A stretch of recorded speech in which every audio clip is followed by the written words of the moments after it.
Siempre es un placer interactuar con el PUEC, que es una iniciativa muy interesante. Voy a compartir mi presentación. Pues cambié un poco el título. Entendí que el nombre de todo el semestre era de expansión urbana, entonces yo hice mi propio título, pero es dentro de ese enfoque. Otra vez soy la doctora Amy Lerner. Estoy transicionando ahorita del Instituto de Ecología de la UNAM a la Universidad de California, San Diego, a un nuevo departamento de estudios y planeación urbana. Entonces voy a estar aún más urbanizada en mi enfoque que estaba antes. Y también siguiendo mi trabajo en México y ahora en la frontera entre Estados Unidos y México. Bueno, entonces lo que quería hacer hoy es plantear unas preguntas y temas de conversación más bien, que he estado leyendo, conversando, discutiendo con colegas en comunidades de urbanistas, geógrafos y también cosas que hemos estado planteando, yo creo que muchos de nosotros durante este tiempo de pandemia. Yo creo que estamos en un momento muy importante de pensar cómo queremos que sean nuestras ciudades, qué queremos de los lugares donde vivimos y especialmente en zonas urbanas. Entonces, voy a presentar una serie de pensamientos, digamos, y temas que a lo mejor pueden generar una conversación más interesante al final, que podamos ir conversando con preguntas y comentarios. A ver, solo quiero porque me están cada vez apareciendo esto de la sala de espera. Ok. Entonces, para empezar, en este tiempo de estar aislados en nuestras casas, hogares, pues lo que hemos estado viendo es que tenemos muchas vulnerabilidades como sociedad, especialmente en ciudades, en municipios, en países enteros. Estamos pensando mucho en pues cómo nuestros sistemas funcionan o no para el bienestar humano. Y esto ha sido particularmente evidente durante esta pandemia. Todo lo que ha ido viniendo durante muchos años, pues ahora en muy corto tiempo estamos viendo en términos de qué tenemos de vulnerabilidades como sociedad. Y yo diría que son las mismas vulnerabilidades que enfrentamos con el cambio climático. Es decir, el cambio climático ocurre más lentamente para nuestros ojos humanos y la pandemia nos ha ido ver muy rápidamente en qué estamos fallando como sociedad. Una de las preguntas que quisiera destacar en esta plática es si la ciudad es el problema. Ha habido muchas conversaciones de, pues, la pandemia originó en las ciudades, va más rápido, corre más rápido en ciudades, transmite entre ciudad y ciudad. Y entonces ahora hay un poco de ansiedad de si la ciudad realmente es la forma de vivir más para el bienestar humano y ambiental, o si tenemos que todos escapar a lugares con más espacio, con menos densidad, o si el problema es la gobernanza de las ciudades. Y si es así, entonces otra vez tenemos que pensar en qué podemos hacer en las ciudades para atacar esta situación de desigualdad. Entonces, realmente tenemos que hacer ahorita un doble esfuerzo usando esta oportunidad de la pandemia de pensar en cómo generar una adaptación sostenible y aún resiliencia frente al cambio climático, porque los eventos extremos de cambio climático generan shocks y estresores para la ciudad, y la pandemia es simplemente otro shock que estamos enfrentando en este periodo. Entonces, esto es como la serie de pensamientos que he estado trabajando y también particularmente en la franja urbana, en la parte de, como mencionó doctor Javier, en el interfase rural urbano donde tenemos más expansión y muchas veces más vulnerabilidades. Quizás varios de ustedes han visto esta caricatura que salió apenas cuando empezamos con la situación de la pandemia. El autor aún lo cambió, empezó con solo la ola de cambio climático, recesión económica y COVID, y ahora tiene colapso de biodiversidad. Pero lo que estamos viendo es que lo que empieza como algo muy fuerte para la sociedad es solo el comienzo de muchas olas que nos van a caer, incluyendo cambio climático. Y por eso digo que en la lente de enfrentar un shock como una pandemia, tenemos la oportunidad para repensar cómo estamos viviendo en nuestras ciudades.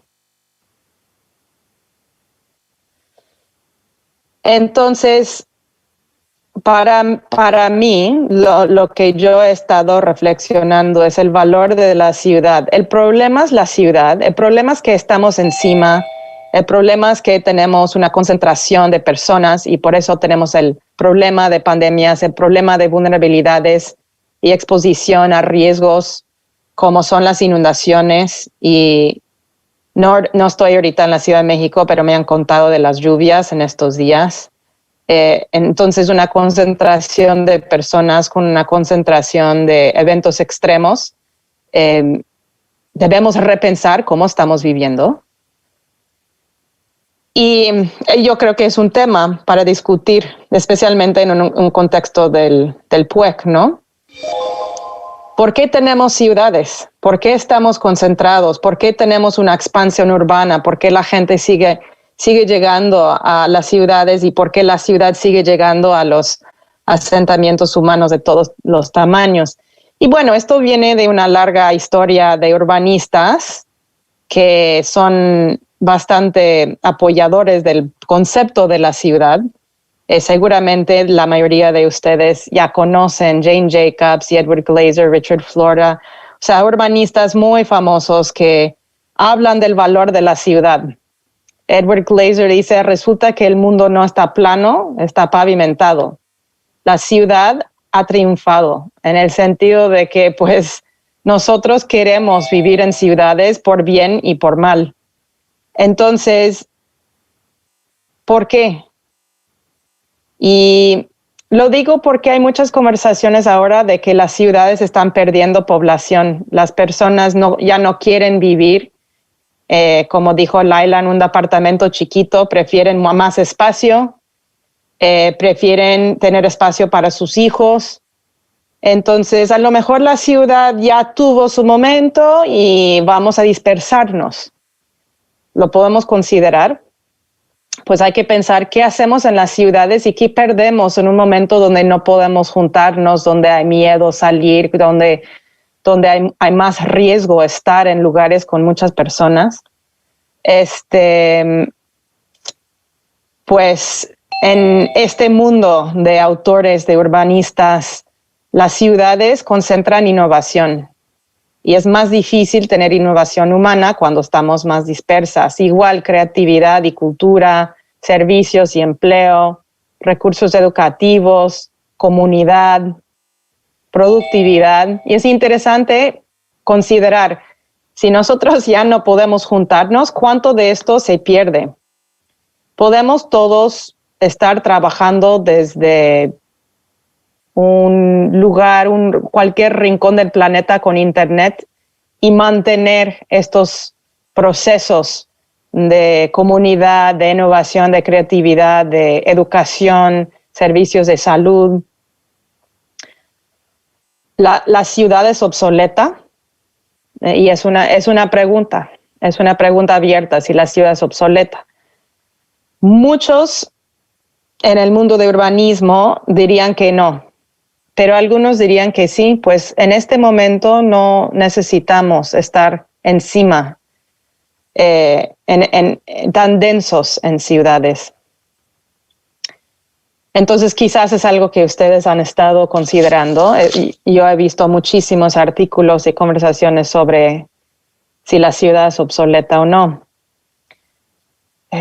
Estoy intentando, perdón, es que esto está bloqueando.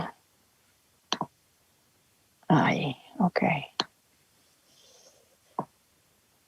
Richard Florida, que ha sido uno de los urbanistas yo creo que más famosos, en su conversación de la clase creativa de las ciudades, dice, pues la geografía no se ha muerto, en el sentido de que hasta, o sea, toda la posibilidad de estar como estamos ahora, es decir, lejos, yo estoy en California, hay algunos, yo vi que alguien vino de Colombia, o sea, estamos ahorita con la posibilidad de conversar e interactuar con la distancia. A pesar de eso, hemos estado todavía en ciudades, hemos estado concentrados, hemos tenido una expansión urbana que sigue.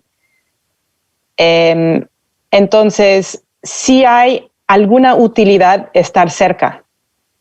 Ahora, si no podemos literalmente estar cerca, pues es la pregunta abierta de si van a seguir creciendo las ciudades.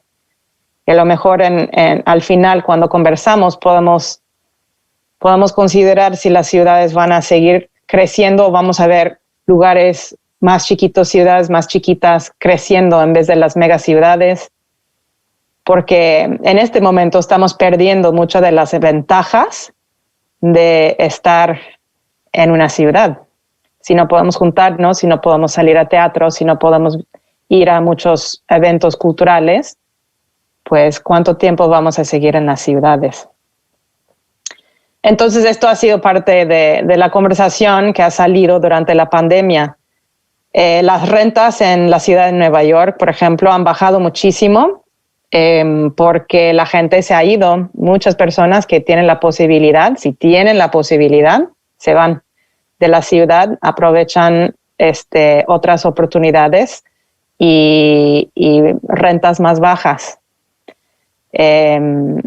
Yo conozco a muchos alumnos de posgrado de la UNAM que están trabajando desde las casas de sus familias en otras partes de México para no pagar renta en la Ciudad de México. Entonces, la primera parte de esta conversación es que si vamos a seguir valorando las ciudades o no, o cómo van a evolucionar las ciudades en este contexto. Y además, y muy importante, es que las ciudades son centros de consumo, representan 60 a 80% del consumo de energía y 75% de las emisiones de carbono. Las zonas metropolitanas más grandes tienen 7% de la población mundial, pero generan 40% del crecimiento económico global. Es decir, estamos en un paisaje urbano muy desigual.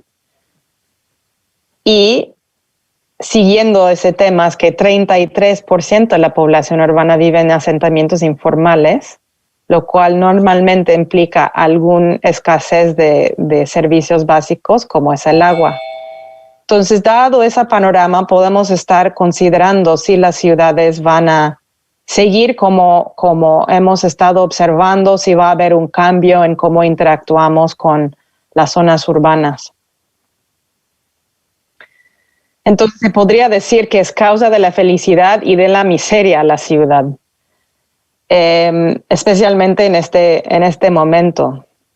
Las ciudades son tradicionalmente los centros para las enfermedades infecciosas por la densidad de personas, por la cercanía con aguas negras. Pero es una cuestión de la densidad o de la desigualdad, y es importante considerar si el problema es la ciudad. Porque hay ciudades y durante este tiempo en la pandemia que han manejado muy bien la situación. Entonces, no necesariamente el problema es la ciudad. Ahora tenemos que pensar en cómo hacer ciudades justas, ciudades que son para el bienestar ambiental y humano para todos. ¿De dónde viene la vulnerabilidad urbana? ¿Las ciudades generan vulnerabilidad o atraen los más vulnerables? O las dos cosas. Pero dado que estamos concentrados en ciudades y dado que vamos a seguir enfrentando eventos extremos, shocks y estresores en ciudades, es el momento para repensar cómo estamos gobernando las ciudades, para quién y cuáles son las prioridades en las ciudades. Edward Glaeser también dice, al final la labor del gobierno urbano no es financiar edificios o trenes que nunca podrán generar un retorno de sus inversiones, sino cuidar a sus ciudadanos. Entonces, si pensamos en qué queremos gobernar, cómo queremos gobernar, tenemos que reconsiderar las prioridades de la ciudad hacia algo más justo ambiental y socialmente, que es parte del título de esta sesión, tiene que ver con la justicia ambiental. Que todos tengamos la opción de vivir con dignidad, tener servicios básicos, que incluye acceso a espacio verde y especialmente ahora espacios abiertos públicos para estar de una forma seguro. Entonces, esto ha sido parte de mucha reflexión urbana en estos meses. ¿Cómo queremos que sean nuestras ciudades? Y unas cosas específicas, y podemos todos estar pensando en qué ha expuesto la pandemia en términos de la vulnerabilidad urbana ante shocks y estresores, qué ha surgido que quizás algunas personas estaban trabajando, considerando, enfocándose antes de la pandemia, que ahora ha sido en la portada de periódicos, que ha ganado mucho más atención. Una cosa, pues esto es según lo que también yo estoy leyendo y trabajando.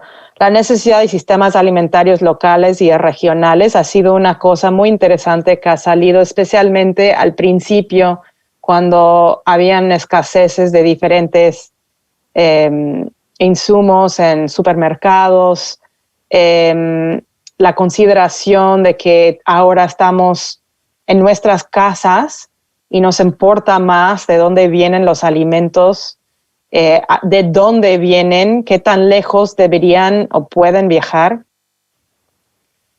La necesidad de servicios básicos de todos los ciudadanos, especialmente agua y vivienda. ¿Cómo vamos a controlar una pandemia si la gente no puede lavarse las manos?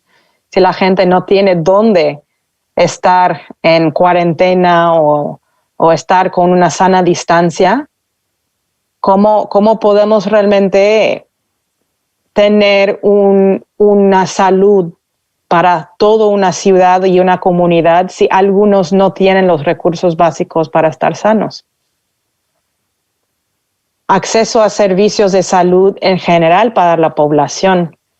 ¿Cómo vamos a saber cómo comporta una pandemia si no podemos tener un acceso básico a servicios de salud? Y la importancia de cuidar a todos los ciudadanos. En este momento es muy claro. Si algunos están enfermos, todos podemos estar enfermos. Y eso siempre es el caso, pero nunca ha sido tan claro como ahora la necesidad de tener una población sana en todos los sentidos para el bienestar de todos. Es una situación comunitaria que yo creo que es muy parecido a lo que pasaría en cualquier otro shock, pero en este caso es mucho más evidente. Entonces, pues aquí solo son unas imágenes en la parte de infraestructura verde y espacio público, unos planes y ideas de parques urbanos, restauración de ríos, porque la salud de la ciudad no solo es en nuestros cuerpos, sino también en nuestro ambiente, en nuestro paisaje. Entonces, yo solo voy a tocar un par de temas en la franja urbana, que es donde más trabajo, el tema de los asentamientos humanos informales y el tema de sistemas alimentarios urbanos y regionales. Y particularmente señalando trabajo de dos alumnas de doctorado que trabajan conmigo y en la alcaldía de Xochimilco. Entonces, incluye una imagen aquí donde tenemos las dos cosas a la vez, asentamientos humanos informales y sistemas alimentarios. Es una de las razones que hemos estado enfocando en Xochimilco, aunque hay muchos lugares donde se podría hacer este tipo de trabajo. Entonces, este énfasis en la informalidad es muy importante dado un futuro de cambio climático. Hace un año, New York Times salió con un reporte sobre agua y cambio climático y ciudades. Si no lo han visto, incluyo ahí un vínculo si quieren consultar. Y está basado en un modelo de cómo van a ser las ciudades en términos de estrés y escasez de agua. Hay bastantes ciudades, y aquí solo señalan en esta gráfica Ciudad de México, Sao Paulo, Tokio, en términos de escasez y población. La mayoría de las ciudades en el mundo van a estar enfrentando algún nivel de escasez, y Ciudad de México obviamente está en la categoría de escasez más extrema por el cambio climático. Entonces, vamos a seguir enfrentando eventos extremos, sequías. Ya hemos visto ejemplos en Sudáfrica de ciudades que un día literalmente no tienen agua. Estuvimos en una mesa redonda con actores del gobierno de la Ciudad de México hace unos meses, y estaba un ingeniero de SACMEX que dijo que cada día que abre la llave aparece agua. Está sorprendido y tiene 30 años trabajando en SACMEX. Entonces, si eso es una situación para la ciudad en general, para los asentamientos informales es aún peor. Entonces, la informalidad es el foco de vulnerabilidad. No se puede hablar de una ciudad resiliente sin tocar el tema de la informalidad urbana en términos de asentamientos.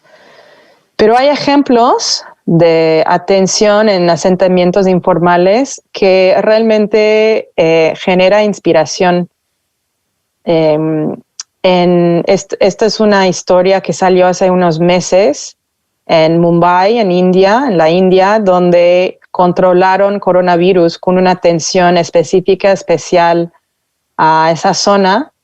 Una zona con 1 millón de personas tuvo la posibilidad de contener el virus.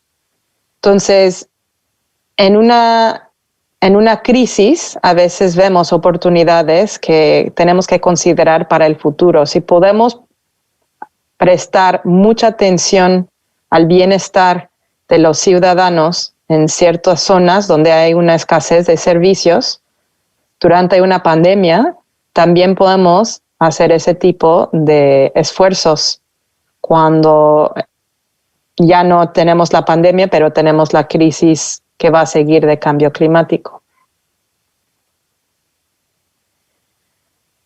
Igual la Ciudad de México está haciendo esfuerzos. Esto salió justo hace unas semanas en el Wall Street Journal de Estados Unidos. Está bastante leído y están demostrando el esfuerzo para los sistemas de captación de agua de lluvia. en la Ciudad de México, aunque en la situación de asentamientos informales es otro tema de qué tanto la ciudad puede invertir en esas zonas, pero la creatividad e innovación que necesitamos para enfrentar el cambio climático ha sido más evidente durante esta pandemia. Sin embargo, en el caso de la informalidad y asentamientos informales, asentamientos humanos informales, hay discursos que siguen, y este es el trabajo de Berta Hernández, que es una alumna de doctorado del posgrado en Ciencias de la Sostenibilidad. Y ella tiene un artículo en revisión sobre los discursos que persisten con el tema de agua y asentamientos informales. Ella hizo entrevistas con varios actores en comunidades en Xochimilco y también con el gobierno a nivel ciudad, alcaldía. Y lo que encontró es que hay unos discursos que son los más comunes en términos de qué hacer. ¿Qué se puede hacer con el tema de agua en los asentamientos humanos informales en la Ciudad de México? Más común es pues darles más pipas, más camiones. Entonces seguir con la misma situación de tener gente sin derecho a agua, pero con derecho a agua, porque como no son formales, no pueden tener servicios formales, pero según la Constitución, la ley de agua, todos los ciudadanos de la Ciudad de México tienen derecho al agua, entonces están en un limbo, una situación difícil donde pues reciben apenitas el agua para sobrevivir. Y eso ha sido la opción más mencionada, es que pues que sigamos así con un poquito más. O hacemos un proceso de formalizar y hacer más formal la red de agua para que tengan más agua. O que instalamos algo de infraestructura verde, que fue menos mencionado, pero algunas personas sí lo mencionaron. Entonces, esos son los discursos que se presentaron en las entrevistas, pero una cosa que hizo fue ver quiénes están mencionando esos discursos, en qué grupo de actor. No voy a tener todo desglosado aquí, solo voy a mostrar en general qué dijeron. Es interesante que muchos hablaron de formalizar los asentamientos informales. ¿Y por qué? Pues algo de eso tiene que ver con quiénes son responsables, la diferencia entre el gobierno local versus el gobierno de la ciudad. Ella vio que muchos del gobierno local prefieren un proceso de formalización para que la ciudad pueda estar involucrada en la situación de agua y proveer agua a estos asentamientos. Los residentes prefieren simplemente tener más pipas, especialmente porque no ven que es posible formalizarse. Ya han estado mucho tiempo, en algunos casos 20 años. Entonces simplemente están satisfechos con un poco más de agua. Algunos también relacionados con eso hablaron de tener un tanque colectivo, que es un poco seguir con lo mismo, pero con más forma de tener posibilidades de tener más agua en la comunidad. Pero no salió ninguna opción mencionado como lo más frecuente de todos los actores, porque aquí hay una falta de responsabilidad y una ausencia de responsabilidad de quienes quieren ser responsables. Pero lo que sí es muy importante reconocer es que no se puede hablar de una ciudad ni sostenible, ni resiliente, ni adaptativa si hay tanta informalidad y escasez de servicios. Y eso ha sido muy evidente durante esta crisis que hemos estado enfrentando.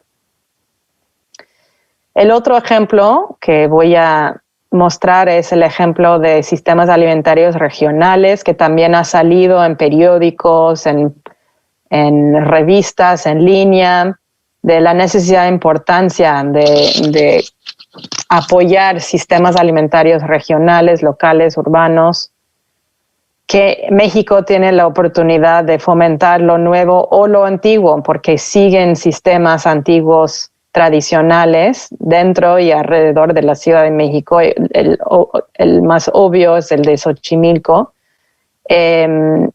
Y lo que ha generado esta crisis en términos de las redes de productores y consumidores, más redes en línea, más oportunidades para comprar productos locales.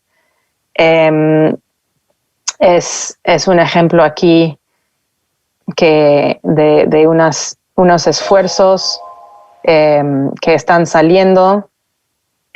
¿Y por qué tenemos que pensar en sistemas alimentarios regionales? A veces la conversación en términos de cambio climático es porque generan menos emisiones. Pues es interesante eso, pues la idea de que lo que consumimos de alimentos tendrían un costo de carbono. Este año, en enero, salió un reporte que ganó mucha atención sobre realmente los costos de carbono de lo que consumimos en términos de alimentos. Y lo que encontraron es que no es tanto dónde producen los alimentos, sino qué consumimos. Es decir, hay productos que generan tantas emisiones que no importa que si estén más cerca, van a generar emisiones en sí. Entonces, yo creo que es importante cambiar un poco el tema de conversación de los sistemas alimentarios regionales y locales. No necesariamente es por menos carbono. Aquí en esta gráfica lo que vemos es básicamente el ganado para carne y menos para leche, pero el consumo de carne de res, quesos, borregos, toda la carne es lo que genera más emisiones que cualquier otra cosa. Lo que pasa es que cuando empezamos a consumir más en sistemas más regionales, si queremos consumir casi todo lo que consumimos de redes regionales, pues por sí vamos a consumir menos carne. Entonces, la importancia de esos sistemas alimentarios en términos de mitigación es lo que consumimos cuando cambiamos de la cercanía de donde producimos. Pero además por la protección de espacio verde, diversidad biocultural, el empleo, servicios ecosistémicos que generan diferentes tipos de sistemas productivos, como biodiversidad, infiltración de agua. Hay muchas razones que se podría hablar en términos de sistemas locales y regionales, pero mitigación no es el más fuerte. La oportunidad para autosuficiencia regional también ha salido en este momento de la pandemia y pensando en si vamos a poder recibir tantos productos de tantos lados, si queremos realmente tener lo que consumimos pasando por tantas manos antes de consumirlo. Entonces, autosuficiencia, especialmente dado diferentes crisis en diferentes regiones del mundo, es cada vez más importante. Entonces, lo que he estado argumentando por muchos años y lo que está trabajando una alumna de doctorado, Patti Pérez Belmont, viene de un artículo que tiene en revisión, es la posibilidad, la oportunidad que presenta la cercanía a los consumidores en zonas urbanas y particularmente periurbanas. Ella hizo entrevistas con personas viviendo y o produciendo en Xochimilco, en San Gregorio, Atlapulco, y lo que observó es que uno de los factores más importantes para que persiste la agricultura en Xochimilco, que es una zona con mucha presión urbana, es la identidad que tienen las personas que siembran, o sea, el arraigo que tienen a la tierra. En Xochimilco también hay la importancia del reconocimiento internacional del sistema chinampero.